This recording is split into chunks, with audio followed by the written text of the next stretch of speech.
ocupado, pero me gustaría muchísimo platicar este tema contigo. Le voy a pedir al equipo que nos grabe. Casi al terminar la conferencia de prensa mañanera, el presidente López Obrador dio a conocer una circunstancia verdaderamente fuerte, dura.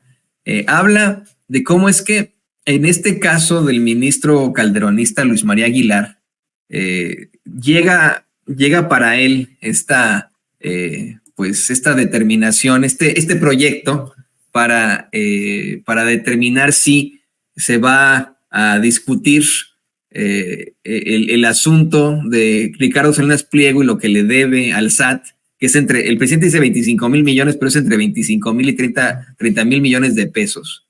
Y dice el presidente que le llegó el proyecto desde diciembre pasado, ya casi es diciembre de este año, y le llegó desde diciembre del año pasado, lo estuvo atrasando, y hasta que empezaron con la presión en las mañaneras fue que se pusieron las pilas en la Suprema Corte de Justicia de la Nación, y todos los ministros que llevan el caso votaron para que se regrese el caso a un tribunal, ¿no? Para que no fuera discutido, aunque sea en la Suprema Corte.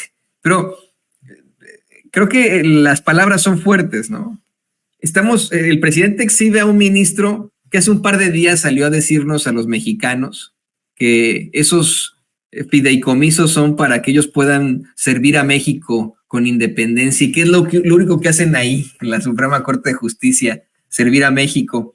Y llega este caso, ¿no? El caso de Ricardo Salinas Pliego, un hombre con mucho poder, con mucho dinero, que constantemente ofende al pueblo de México y que, pues, al menos, a lo mejor podría enfrentar ahora sí a la justicia en un tribunal y no la Suprema Corte de Justicia. ¿Cuál es tu análisis sobre todo este caso, doctor? Bueno, Toño, si eso fuera, quiere decir que no es procedente la solicitud de revisión constitucional que está presentando, que ya presentó Salinas Pliego y sus empresas, y que tiene que pagar inmediatamente. Porque, ¿cómo llega un caso a la Corte? Yo creo que nunca tengo que hacer una charla de eso en mi canal. Un asunto a la Corte puede llegar por varias vías, pero una de esas son los pleitos que entablan, pues, en este caso, una persona moral, una empresa contra el SAT.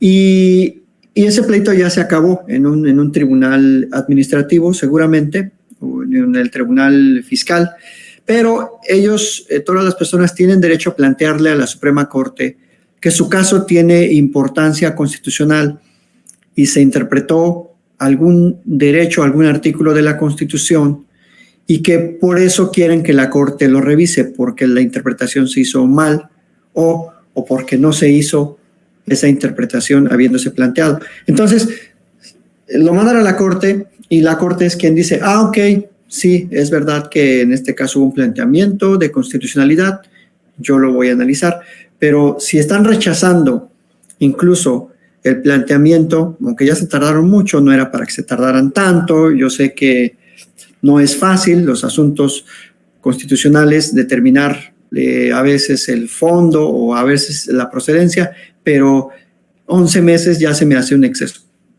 Entonces, si es así como lo señala el presidente, que ni siquiera se va a discutir y se va a devolver al tribunal colegiado, quiere decir que ni siquiera hubo motivos para que proceda la revisión en la Corte y que se regresa, que ya se da por cerrado y se regresa para que el tribunal colegiado pues lo ejecute la sanción o lo regrese al SAT para que ya le exijan el pago. Entonces, de alguna manera es un triunfo para el gobierno, pero, insisto, no se necesitan 11 meses para hacer eso. Yo creo que un plazo razonable, yo conociendo cómo funciona la Corte y cómo son la dificultad a veces en esos asuntos, yo creo que un plazo razonable, si entró en diciembre, era para que en marzo, o sea, 3 meses más o menos, ya hubieran tenido una resolución, porque ya hay muchos lineamientos sobre la trascendencia constitucional, o sea, tampoco es ciencia del espacio, rocket science, diría el gringo,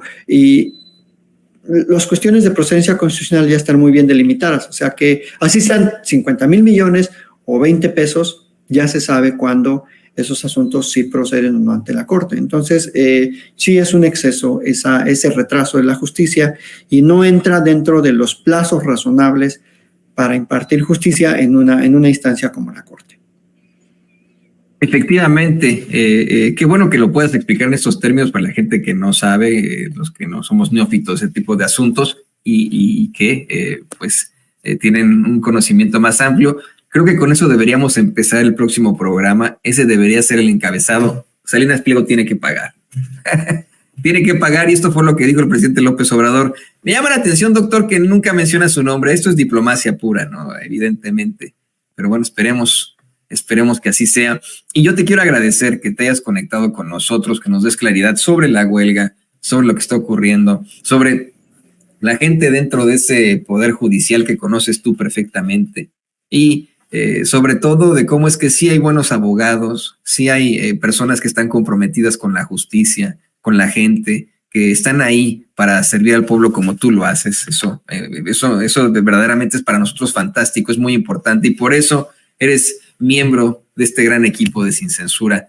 No sé si puedas compartirnos también tus redes sociales para que la gente se ponga en contacto contigo. Siempre te expresan mucha admiración aquí en nuestros chats.